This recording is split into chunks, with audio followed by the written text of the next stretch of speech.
Hope you have your tinfoil hat all made and cinched down tight over your ears. So take it away, Dave and Mickey. This is Dave. And Mickey! Yes. And we are Shiny Side Out on WZZR, coming to you from Australia for Revolution Radio on freedomslips.com, which, funnily, is home to fresh, unfiltered ideas and conversations, and on air and both in the chat room at the same time. And it's also a wonderful place to get your merch to support the station. And you can also donate if you wish. Now, I think getting merch is the best way to go about it, because you get something in return. Now, since this is Shiny Side Out, I'm going to announce the show number 557, question mark? 755. Yes, 557 shows. My goodness. 750 and 500. That's more than two. It is, which is how long we thought we'd last. I think it's much, but that's good. And as a result, did you know that you can catch us on air, online, and anywhere on your smart device? So to do so, you require an app to listen anywhere, or you can just sit at home with your feet up, drinking a cup of tea, if that's your thing, a beer, if you're old enough, or even a cup of coffee, depending on what time it is, by listening to a Grace Tabletop Digital Radio. They owe us, you know. Now, prior to Shiny Side Out is Solaris, and she had a great show tonight. She always has a great show. She had two guests on. The first guest in the first hour was Denise Sherparis, and in the second hour, Zoe By Greystone, Miss By, B-double-I, it appears to be. And that was in hour two. I did catch that one. Gee, there's the enthusiasm. Wow, rubs off. Great guest. And I think Solaris just basically said hello, and then the rest of the hour was done. I'm sorry, I've got to end it there. Great, I love those guests. And our love goes to Solaris for having such a great show and keeping those guests rolling on the station and in the chat room. And I'd like to say hello to some people I've already been conversing with. Billy Bad Assassin? No, Badass. Yeah, all right, I'll leave that one. So, what else do we have? Yes, so both topics for Solaris' show were spirituality and supernatural. So, if you missed the show, that's what. If you missed the show, you can just jump into the station's archives. Even archives, and it's free. Just jump in there, and you can download, binging if you like, not just the show you missed, or you can listen to, download a whole ton of them, and you can put them on your device in their MP3s in podcast, right? And you can do that for Solaris' shows, for our shows, or any host shows. And I do ask that you do that. If you're only catching us maybe for the first time, if it is the first time, like and subscribe if it's on YouTube. If you're listening live on the station, join us in the chat room. And you won't miss out. Find some other hosts and listen to some other shows. It's such a wide variety of shows on Revolution Radio that it surprised me. Because I keep it on the background. I love a whole bunch of the host shows. There's some that aren't my flavour, and there's some that won't be your flavour, but there's guaranteed one to be something you like. So do that. And if you enjoy anything, either subscribe or donate or buy some merch. Let's keep this station rolling. Yeah, keep it online. Because there's servers and everything that runs, and there's an admin team that don't get any money for it. They just support it. The host set the station up, 13 years ago or thereabouts. And he passed away right before the pandemic, after he'd been talking so much about prepping and doing all these things, which I think we're just now coming into a time when it hasn't. There's probably never been a time that's more urgent than doing that now. If the S hits the F, this is kind of it. I think this is it. So anyway, moving on.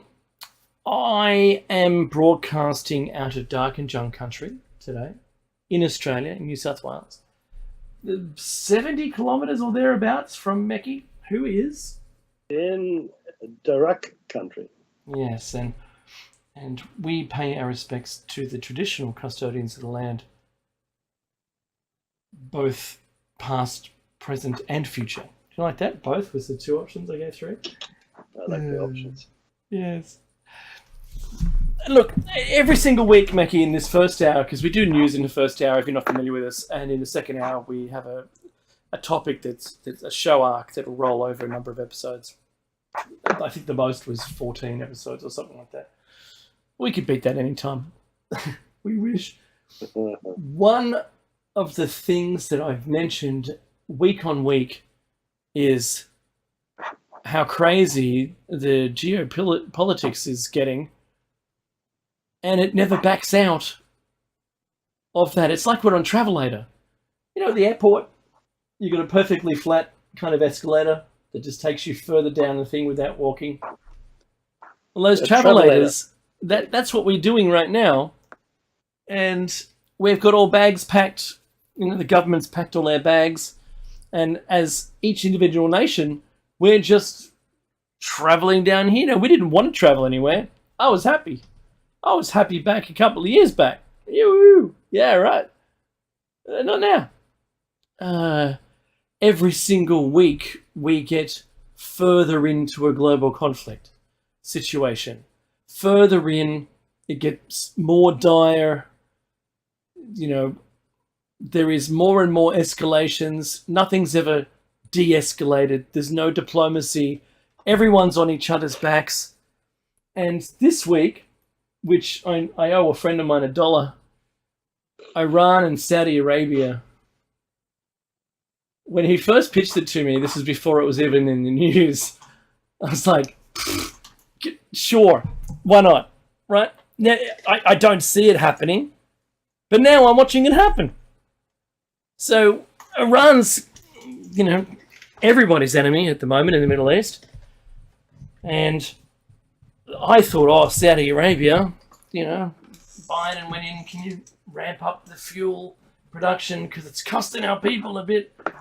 And they go, no, we won't. I thought, oh, that's them's fighting words. But that's not how it turned out. Iran, well, you know, because of that, no more military equipment from America to Saudi Arabia. Saudi Arabia reached out to Israel. He goes, hey, how about some of those weapons from you? And I'm going, oh, that's a bit touchy subject. Well, we got heaps, right? But we're not going to give them to you. Nor sell them to you. But you can buy the use. You can, like, rent them.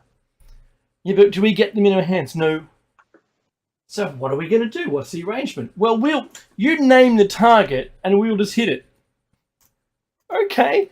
So now there's an arrangement, which I never thought I'd ever be saying out loud.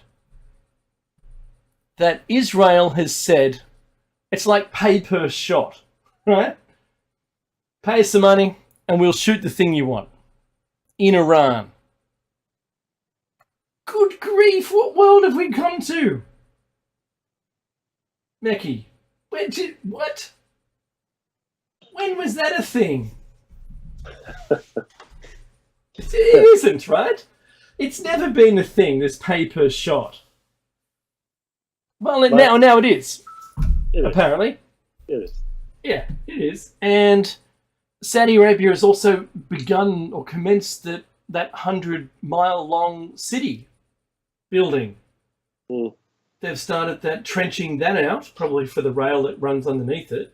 That's an incredible engineering and architectural feat.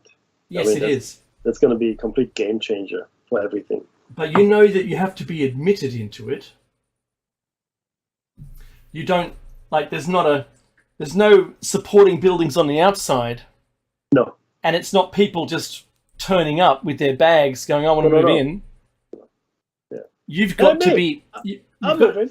You've got to be vetted into the society, Mm-hmm. as in you live in a particular, room that's close to the thing that you do that supports the other people around you in little pods. We have never. See, this is the next. Oh, okay. Maybe. I don't want to talk too much, but look, it is the next evolution of cities. So who lives on the outside of the city then? Well, if only those special people get admitted to it. Well, you can't, because outside the city is all desert. That's right. Not much There's nothing there. Yeah. But interestingly enough, it is a completely. In fact, what it does in many ways, because the next step from this is a hermetically sealed living environment, which means you could just have it on any planet if there's no atmosphere. And there's no way in or out. That is it. Yes. You could take that concept. Whatever they're doing now, like in Saudi Arabia, like it's called the wall or something, right? Yeah, that's right. So it's massive. It's a massive engineering feat, and there are two ways you can settle a planet that isn't Earth-like. Two ways. One, you terraform it, meaning you actually change it into Earth, right? Change the atmosphere, etc. Blah blah blah. It takes forever. Or you live in domes, in underground, but essentially you live in a mini Earth that you plonk either on top of the planet or inside it. Yeah. So that's what this is. So all you have to do, once you've proven the concept, okay, can we do this? And can people live like this? So once you prove that you can do it, number one, you can build it. Okay, that's number one. Number two, it has to be fairly sealed up. It has to be hermetically sealed, because outside is desert air, inside is all air conditioned. And if you got leakage, it becomes extremely costly. It's not quite. Yeah, that's right. It's not viable. So it has to be fairly sealed off. So if you can actually achieve that in such a large building, then you can make them more airproof. These walls. The second thing you need to prove is that people can actually live like that. Okay, so can you build it? No, well, let's say we can. That's good. Okay, it can be sealed off. That's good.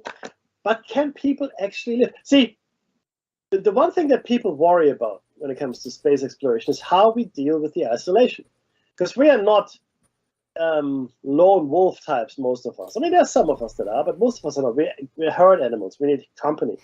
We need communion. But over the last few hundred years, we've started to learn to live in cities. So we're no longer roaming free. Right? We just, in fact, most of us, quite a number of us only live and stay where we are for most of the year. So we stay in the place we live and work for most of the year. Then, I mean, it might be holidays, whatnot, But so we've become very sedentary. So that's good if you need to live on another planet where you can't go anywhere because there's no atmosphere. But if we were to build something like the wall on Mars, then the wall here on Earth is the perfect test pilot, if you will, of something like that, because we simply haven't done it before. We have never done it. And if we can do it here, then we can do it there. And apart from the engineering marvel and the societal change that's required to do it, to live within it, within the confines of both the 200-meter wide, which is 2 American football fields wide, building that stretches for 100 miles or 160 kilometers. If you can live within that and attempt, the success is measured for this one, that people don't have to move around. Yeah, you can catch lifts and go up and down, but to go across is kind of not a thing. So the only way to do that is to have people in sectionally operative components where you don't go very far laterally. And the 200 meters across the building is fine, but not down the length of it. They're attempting to try to compress people into little sections. So if it was a train line, every train stop is its own little town. Does that make sense? I hope that makes sense. And everything you need is within that. Yeah, that's the most important. So to do that, you've got to be able to vet the people into that section so that they don't move around. I think it might very well pose a number of unique challenges that are going to require a lot of work initially. But if they get that down, we're looking at Star Trek. If it doesn't cost you anything, you don't earn anything, you're just there and you're living, and every person is contributing to society until that little red light on your hand, on your palm starts to blink and you get fed into the machine, right? So you knew where I was going. Until that time, if you can keep everyone under 35, then it's a tremendous place to be. I don't know how they're going to handle population. We might have to apply to have a birth or something. I don't know, because you could easily blow out the, and have to build another one next door. Ah! If we are moving into these habitats, and there's life is controlled. They're called arcologies, not ecologies, arcologies. That's what they're called, right? You're right. Life and the expansion of life is strictly controlled simply because of limitation of resource. Now on Earth it doesn't matter, right? So the wall here, people, they have 5 kids, 10 kids, 100 kids, whatever. They can move out. I mean, if there's no more space, that's all good. Mm-hmm. On Mars or any other planet, if we were to take this technology with us, it'd be a very different story. Unless there was like an expansion plan, and I'm sure there would be, if you want to colonize Mars. But you'd have to be producing 10% more than you had, because you're working with finite resources, and that's the big issue. Yeah, you have to be in a surplus society. So okay, there are a couple of things that need to happen before this would become reality. Number one, we have to move into a post-consumption society, right? Mm-hmm. And we need to move into a society of post-scarcity. So right now we're living in a scarcity economy, which means there are certain products or services or resources. That's a good point. That are scarce, and sometimes deliberately so. A simple example: diamonds, right? Everybody thinks, "Oh, diamonds are so valuable," right? Now, diamonds are the best illustration of what scarcity economics really is. So, diamonds are abundant. I mean, there's more diamonds you can probably stick at. But what the Beers cartel has done, though, in South Africa, and I'm using the word advisedly, is they've bought off the Russians and said, "Hey, you leave your diamonds in the ground. And here's the money. Take this money and just don't do anything." Mm-hmm. So the Russians are not doing anything because it costs money to mine diamonds. Well, 35 kilometers down is a layer of diamonds. Well, that's huge diamonds. Yeah. No, having said that, 35 kilometers, that's pretty far down. I know it's further than we've ever been. That doesn't matter. Yeah. But look, ultimately, the scarcity that we think diamonds are traded under is artificial. That's my point. Mm-hmm. It's artificially created scarcity, and most things in our economies are artificially scarce. Now, what does that mean? Okay, it means that whenever there's a price depression, so whenever there's a threat that there might be a price, like oil, actually perfect. Dave just mentioned so oil. Recently, oil prices were plummeting, crude oil. So what does that mean? Well, it means that the people that are pumping out the oil out of the ground are getting less per barrel. Or per liter, I mean per whatever unit, right? It's usually barrels at least. But so the price is dropping because for various reasons. So what they're doing is, we just pump out less oil, because if we pump out less crude oil, then it becomes more scarce and people will pay more for it to get it. That's true. It's simple economics, supply and demand, right? And that's a true step, but it's artificial. The scarcity, like again with most other things, artificial. Water, another one, right? Except, of course, we're marching really fast into the direction of real scarcity for water in the not too distant future. And in some areas in the world, the European continent itself is suffering greatly from water loss. Completely.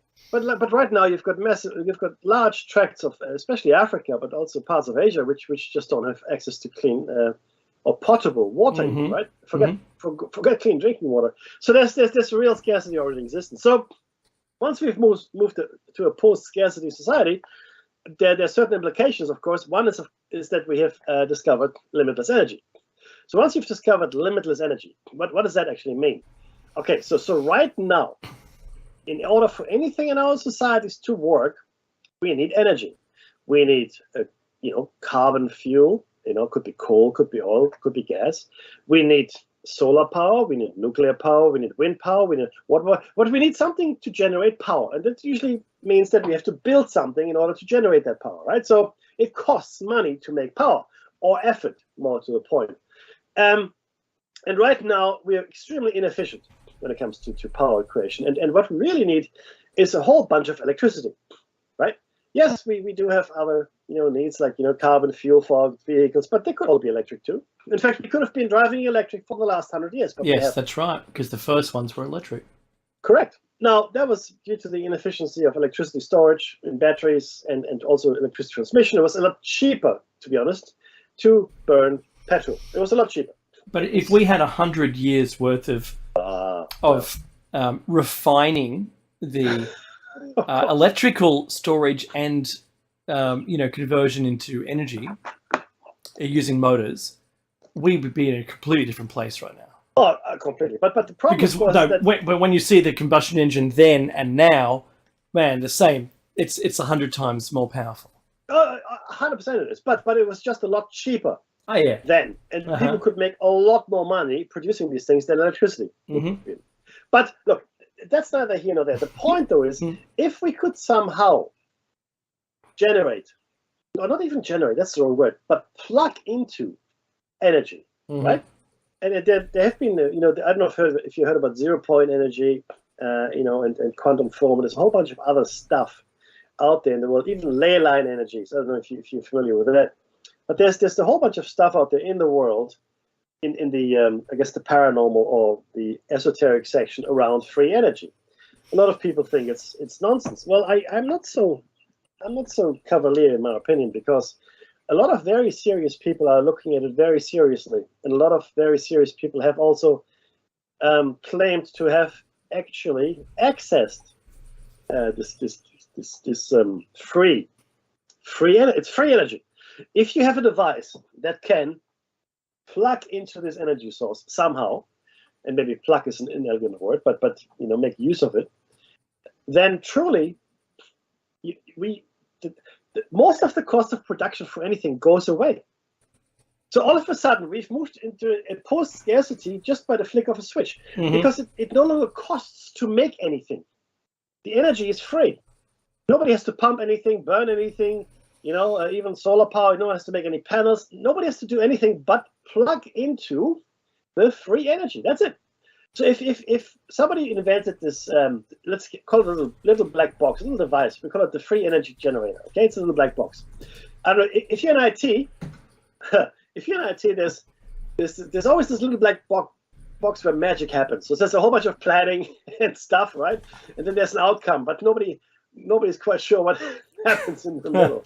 And that's usually the little black box. So let's call this the little black box, right? And inside is some kind of amazing technology which allows us to access, let's call it zero-point energy. Everything in your house will plug into that. Your car, if you had an electric car, would be charged by it, or your plane or whatever. Streetlights would directly suck power out of the ether, as it were. So anything that requires any kind of power would receive it from, wherever that power source sits. And there would be power converters. You probably need store power somewhere, then somehow convert it into some kind of other form of energy. Then we can do that as well. But the point is, once you have that, and that's what Star Trek has, by the way, once you have that, this free energy, our entire society ceases to exist the way it does today. We're moving into post-scarcity because nobody has to struggle anymore. Nobody struggles for anything anymore. It's all free. Did you know, Mickey, that there's a thing, you probably might have heard of green hydrogen. That is where hydrogen is produced using renewables. Yep. Hideously expensive. Yep. It's unbelievably expensive because the cost of all of the stand up of those renewables is not earned back by the company. And because no one wants to buy the hideously expensive hydrogen. There's a new one that Japan has been working on since the Fukushima disaster, with the inundation of water into the electrical cooling pumps that caused meltdown of 3 of 4 of their reactors. And that is, they've discovered that water itself has a heat coefficient of 1. Everything's measured around water at sea level. The metric system is all designed around water at sea level and sea pressure. So this, I think it's called HTTG, which is now considered red hydrogen. And it's a nuclear power plant, but the nuclear material, the fission, the nuclear source, radioactive source is coated in a number of layers, the outside being a thick layer of ceramic.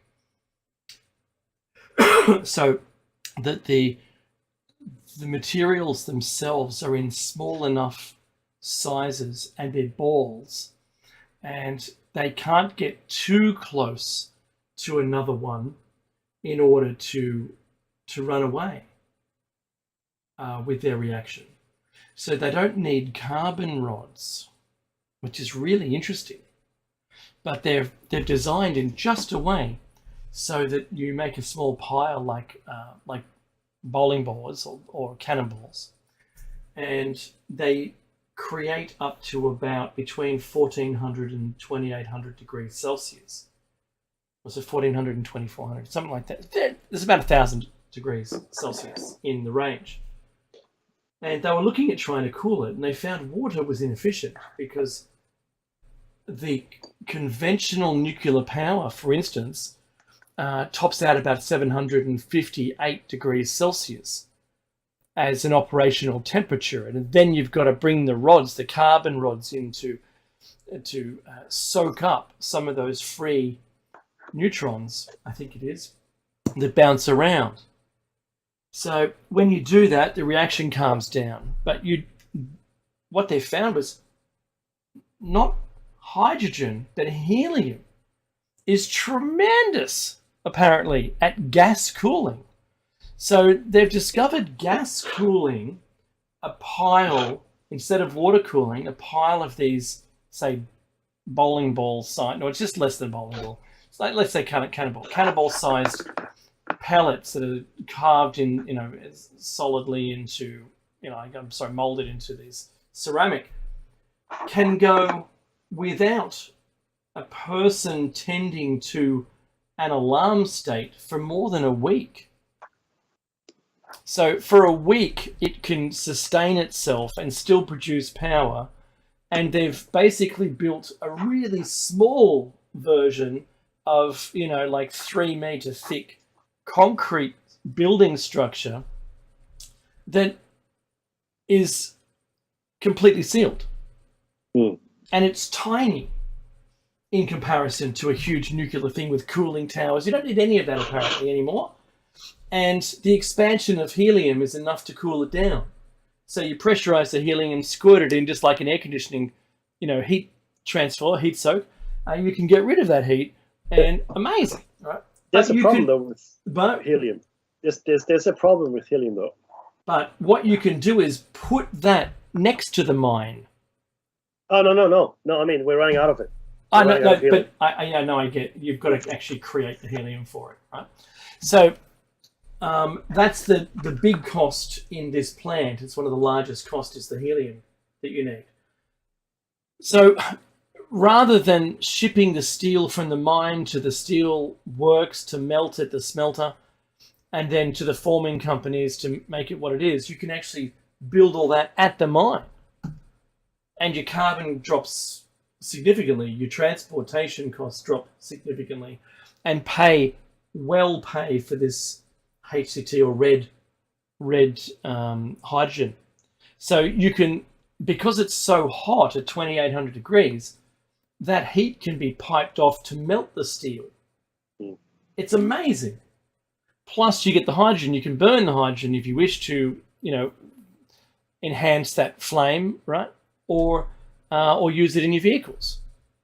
So this is brand new. They've only just announced it, I think, this last week.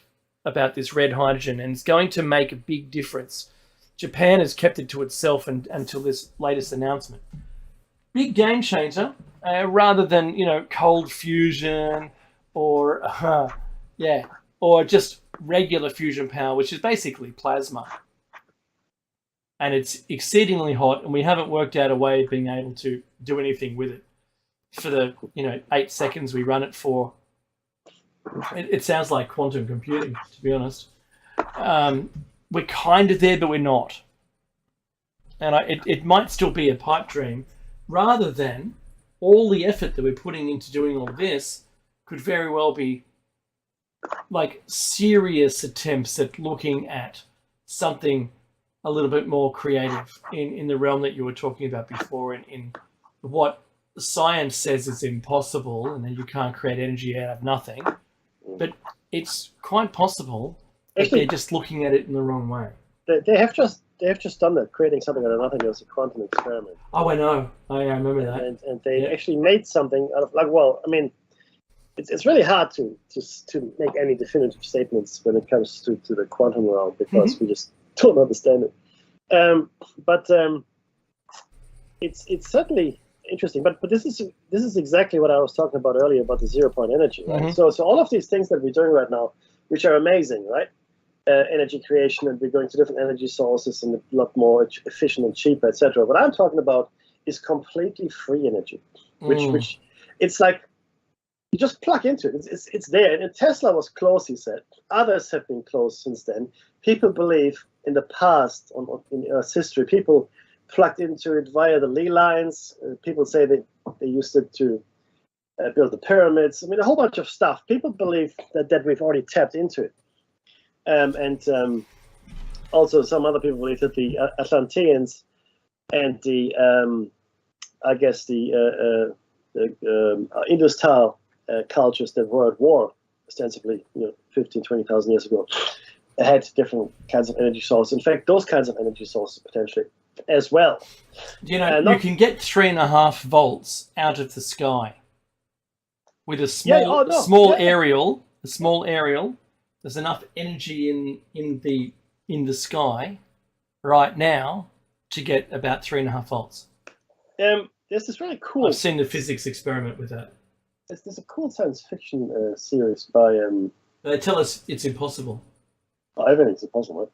Right? But there's this. It's called. I can't remember what it was called. I think it was called Worlds. Anyway, the premise of the story is that parallel worlds next to our world, and we just we can jump between them. Mm-hmm. And there was a whole series. I think it wasn't Terry Pratchett. I don't think. Look, I got to check it and tell you who wrote it. But the point is that the device that allows you to jump between the universes was powered by a potato. Yeah. I don't know if you noticed, but potatoes actually generate a current. They do. And you can use them just like you would use a battery. Now, you need a lot of potatoes to run anything meaningfully, but there is a charge in a potato. So Dave is right. Citrus as well, depending on which metals you're using. Well, exactly. In fact, that's how they believe the battery, or the Baghdad batteries, they used lemon juice. No, they used wine. Yeah, I heard lemon juice as well, but maybe wine. Look, the point is, whatever liquid they used, it did produce a charge. It was a battery. It did produce, like we have today. The principle is exactly the same. There's no difference at all in the principle. Right. It's an exchange of electrons between two metals. That's all it is. And it is stimulated by whatever. Look at you sciencing. Sciencing, right? Well, but the thing is this: people are always mystified, right? The principles of science are actually very simple. Okay, and some of it we just stumbled upon, and I reckon there's so much out there which we haven't stumbled upon. It boggles the mind. Whereas our predecessor cultures and civilizations probably stumbled onto other things before they stumbled onto carbon fuel, because it is clear that the way we mine coal and pump oil and pump gas on the scale that we do, no one else before us did. No one else. I mean, they did have mines, don't get me wrong, but not to the scale that we do, right? So therefore, in my opinion, they were able to utilize other forms of energy. This is my opinion. Look, it's quite possible we just haven't tapped into the thing that allows you to have this free energy.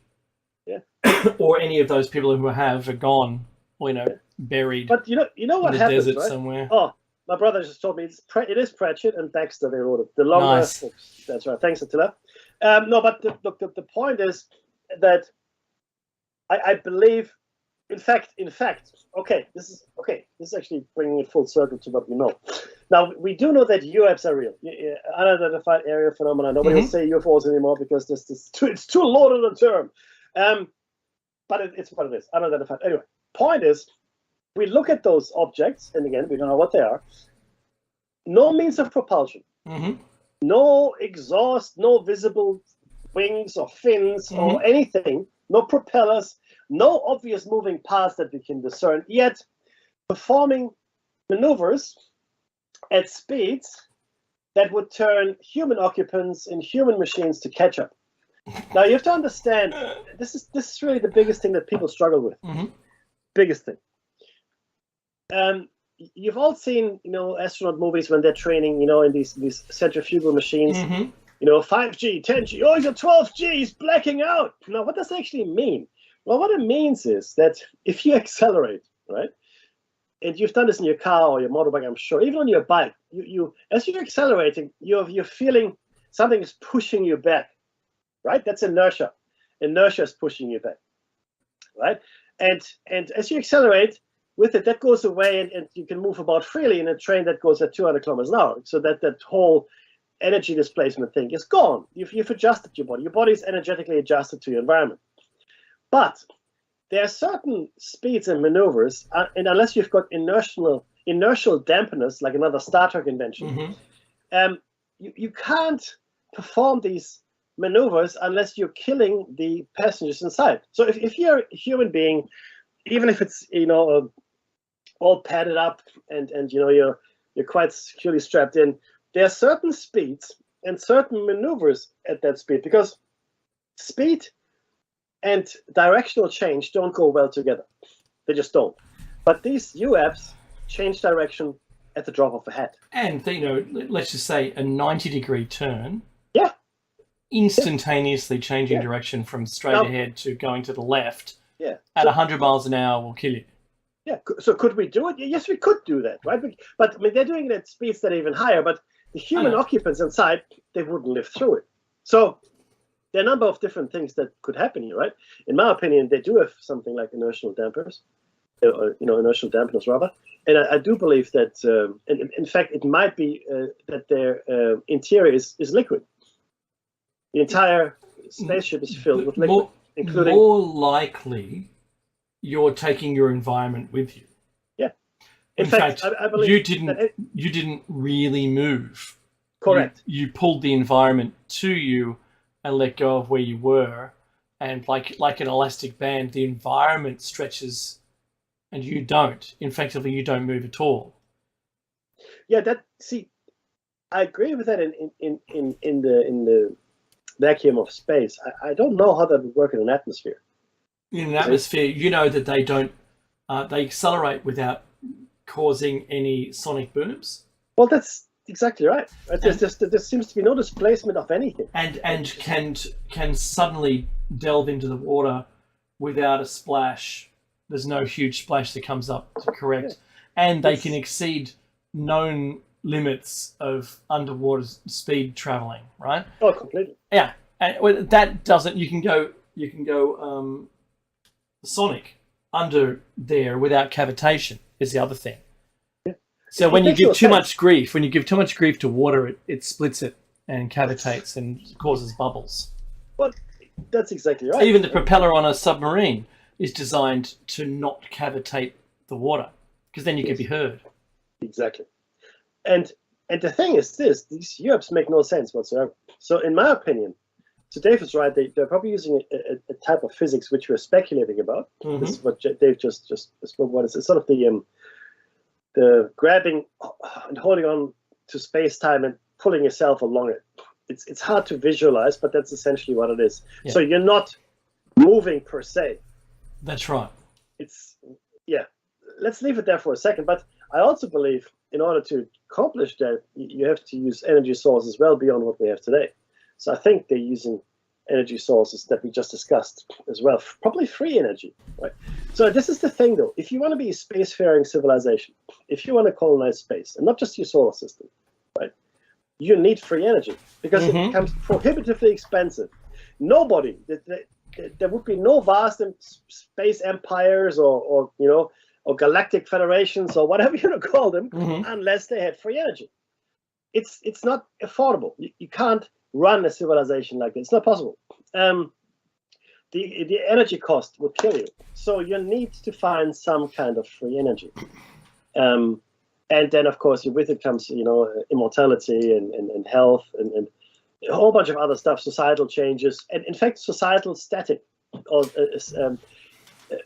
static society because of the vast distances involved. Even if you could travel instantaneously, in order to cover the breadth and length of the universe, you would need a lot of time.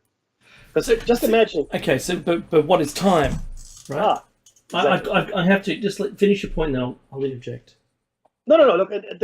Look, the point here is that everything changes, right? Once you talk about galactic civilizations or even intergalactic civilizations, because none of our little thinking makes any more sense. It's no longer. It's like telling a potato farmer about the Roman Empire, because it doesn't change the fact that he's still. You know what I mean? Yeah. Potato farmer. Let's say a potato farmer. This is all the person ever done. They only ever farm potatoes, digging up the dirt, and then the Roman Empire comes along and goes, well, I got no potatoes here. And the Roman Empire says, well, that's really of no consequence to anyone. Whereas, for the potato farmer, the potatoes are the world, the universe, everything that matters. And that's where we are. We are the potato farmer. So we have to start thinking in different terms and on different scales, really. And I do want, I so want to be a full disclosure of the technologies that we know are being involved and energies. Because we know that researching it, the skunk works. There was this book, Hunt for Zero Point, which I have here. Read it if you haven't. Hunt for Zero Point. And I think it's Nick, someone or other. Hudson. I think Nick Hudson. Read it. We are, and he wrote this book years ago. We were looking at... Back then, that's right. Yes. Zero gravity. We're looking at anti-gravity. We're looking at zero energy point or 0 point energy sources. All of that was happening back then in the skunk works. Yeah, 51 elsewhere. Anyway, so that's it. I wanted to say that if you were in a ship, like say, like the typical flying saucer, and to move around, you flick a switch, and you're now separated from the external environment, and your environment that's in your ship doesn't ever change.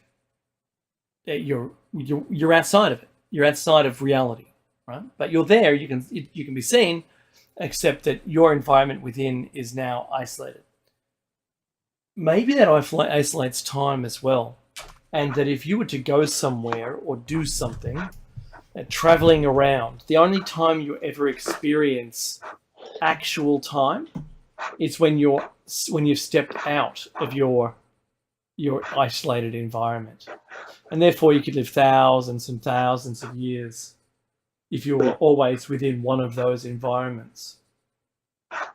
Because time is relative to how fast you're going. But if you can isolate yourself, like being in stasis, that we know about from science fiction, maybe that is actually true. Maybe it is a thing. Maybe you can be, what was it called from Red Dwarf? A zero mass non-entity in space-time, non-space-time, right? So maybe that's what it is, because there are descriptions of a paddle pop stick or ice cream stick Viking ship sitting on top of one of these that emerged out of the water, and there were no waves within this sphere around this ship, this affected zone of not being connected to anything. No time, no waves, no sound, nothing was in effect. So look, it's quite possible. The Canadian military spoke about Getting too close to one can affect metal and ceased metal's ability to be a metal once you're within that zone around the outside of the UAPs that were being chased down by scrambled jets. They lost a plane, and it was just because the metal deteriorated. Look, it's quite possible, Mickey. Yeah. I like the thought of that. I know we'd heard rumors that Tesla was really close. The original Tesla was really close. Yes, correct. To anti-gravity. And, you know, just as it was poised in some science fiction that it was meant to be presented at the expo at the turn of the 19th century. And it never was. Correct. Maybe he was afraid of the power he would unleash. Because I mean, if you can actually control gravity, right? Well, you can either create on a Lipperton scale, or you can destroy on a Lipperton scale. Mm-hmm. You know, all of a sudden you do wield godlike powers. Okay. And because the thing is, he wasn't stupid. Right? He was naive, and he was maybe a little too trusting in certain ways, and he was certainly not commercially minded. That's for sure. Yeah, that's the truth right there. Right.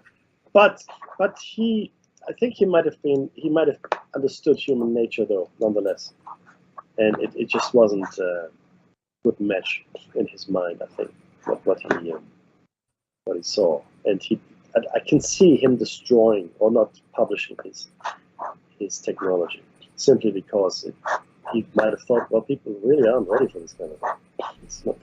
It's not something they should have. People should not have this. Yeah. Yeah. Well, we know that they went in and took his, emptied his place out of all of his notes. And what they found in that is one thing. And what was extricated before they turned up, upon the advice that it is time to remove them before they get there. I wonder. I'll wonder that for my entire existence. Hey, I wanted to say something. And there's a channel called MedCram. If you're not aware of it, be aware of it and watch it. It's great. It's on YouTube. And it is medical advice for doctors. That's what it is. It's not for the public at all. It's only for doctors. And the long COVID has been discovered to be a lack of the ability to,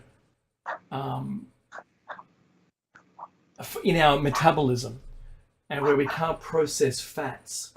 We can't process our own fat in our metabolism, and I think that's called ACL something or other. There's another word after the hyphen, and that the advice currently is near infrared exposure that produces melatonin in your cells locally in low doses by sitting either next to an open fire, like if you've got a fire pit or internal combustion fire heating in your house, or experiencing the sun's energy.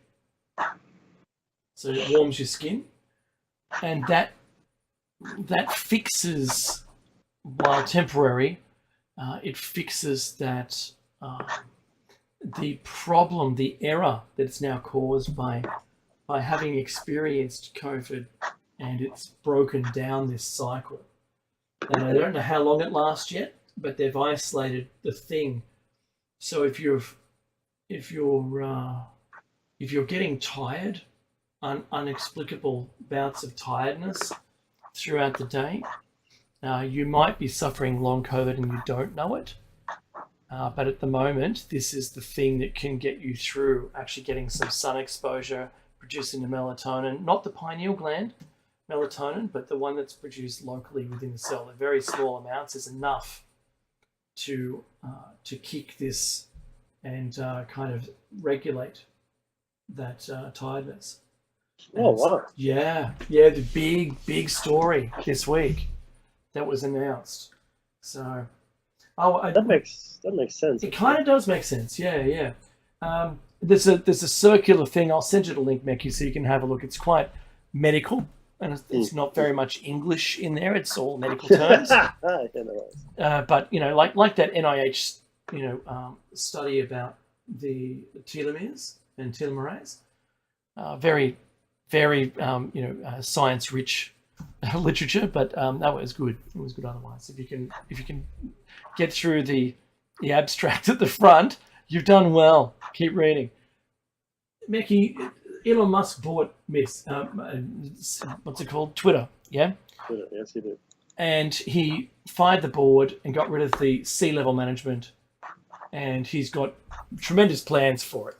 I'm not going to say whether they're good or not, but they're just a lot of plans for a lot of change. He wants to make it a financial platform like WeChat, possibly. Yeah. With the payment gateways and all these things in there, and it can be the central thing. And look good on him. I don't care. Don't care because I don't really use the platform. But it was odd that a statement that Joe Biden made was fact-checked and was wrong. Oh, really? Yeah, it was cold. So I like when the system eats itself.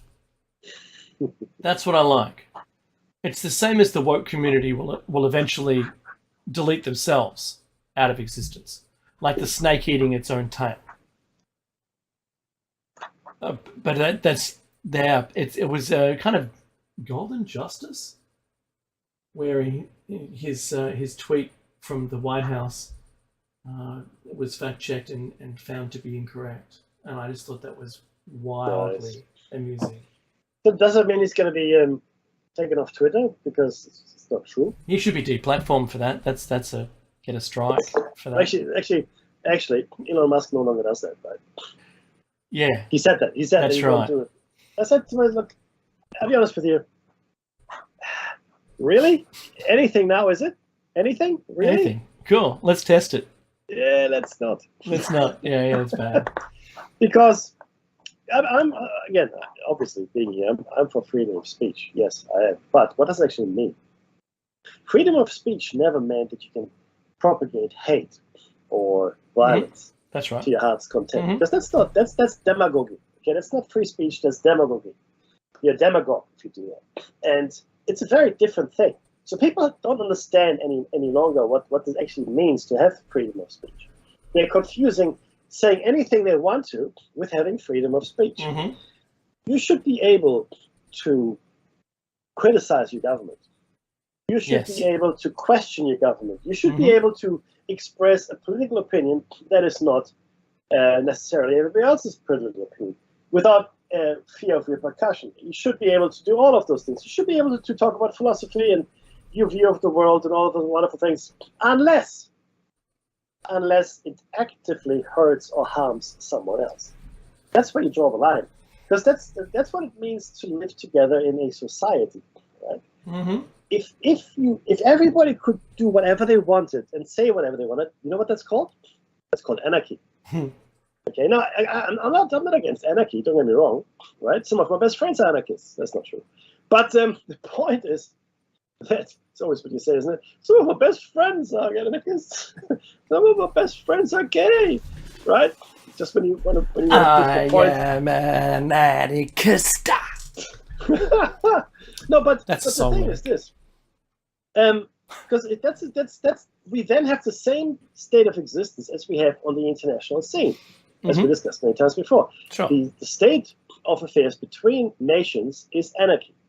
It is not anything. There are no laws that govern states. There are no enforceable actions.